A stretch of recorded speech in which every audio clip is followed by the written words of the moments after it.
Assalamualaikum warahmatullahi wabarakatuh. Bismillahirrahmanirrahim. Teman-teman semuanya, hari ini kita akan membahas tentang ada satu konsep yang hilang di dalam dunia kesehatan. Ya. Jadi begini. Zaman dulu ada sebuah konsep, yaitu konsep panas, dingin, lembab, dan kering.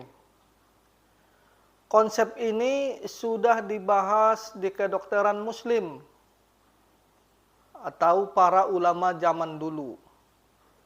Dan juga sudah dibahas di kedokteran Timur atau sering disebut TCM.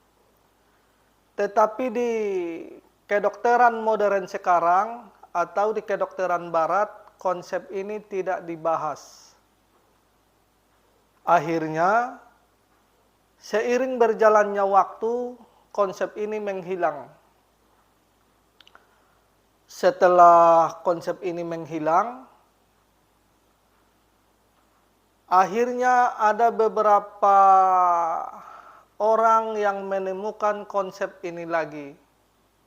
Setelah itu, kita bicara lagi tentang konsep ini. Nah, kita bicara pada orang-orang bahwa ada konsep yang begini. Tetapi kebanyakan orang tidak percaya. Kebanyakan orang itu merasa aneh. Kebanyakan orang itu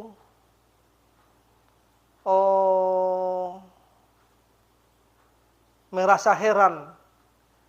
Jadi mereka merasa aneh, merasa heran, akhirnya konsep ini tidak diperbuat atau konsep ini tidak dijalankan. Padahal konsep ini sangat vital sekali. Konsep ini sangat penting sekali. Insya Allah nanti di dalam perjalanan, kita akan membuktikan bahwa konsep ini harus ada.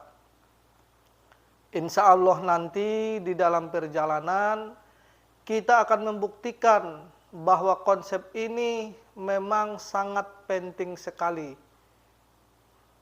Ya. Karena tubuh manusia itu terpengaruh pada hukum bumi, maka hukum bumi itu berpengaruh pada hukum berpasangan, yaitu panas, dingin, lembab, dan kering. Panas dipasangkan dengan dingin, dingin dipasangkan dengan panas. Lembab dipasangkan dengan kering, kering dipasangkan dengan lembab. Di dalam tubuh manusia itu ada unsur panas, ada juga unsur dingin, ada unsur lembab, dan ada juga unsur kering. Jadi keempat unsur ini harus seimbang.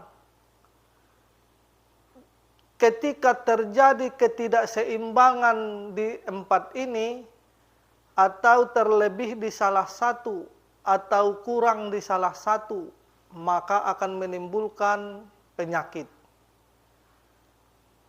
Jadi tugas kita sebenarnya hanya menyeimbangkannya saja, biar tidak timbul penyakit. Mudah-mudahan teman-teman semua paham apa yang kita sampaikan, bahwa kita polanya itu pola yang berseberangan. Kita tekniknya itu teknik yang berseberangan. Kalau penyakitnya bersifat panas, maka obatnya bersifat dingin. Kalau penyakitnya bersifat dingin, maka obatnya bersifat panas. Kalau penyakitnya bersifat lembab, maka obatnya bersifat kering. Kalau penyakitnya bersifat kering, maka obatnya bersifat lembab. Jadi jangan kebalik ya teman-teman semuanya. Jangan nanti, ini harus diingat ya, jangan nanti tekniknya terbalik. Ketika nanti penyakitnya bersifat panas, maka dikasih obat bersifat panas. Ketika nanti penyakitnya bersifat dingin, maka dikasih obat bersifat dingin. Ketika nanti penyakitnya bersifat lembab, maka dikasih obat bersifat lembab. Ketika penyakitnya bersifat kering, maka dikasih obat bersifat kering. Kalau begini konsepnya, bukan pemulihan yang didapat, tetapi justru akan menimbulkan permasalahan baru. Jadi insya Allah teman-teman semuanya, sampai di sini dulu pembahasan kita. Wabillahi taufiq wal hidayah. Assalamualaikum warahmatullahi wabarakatuh.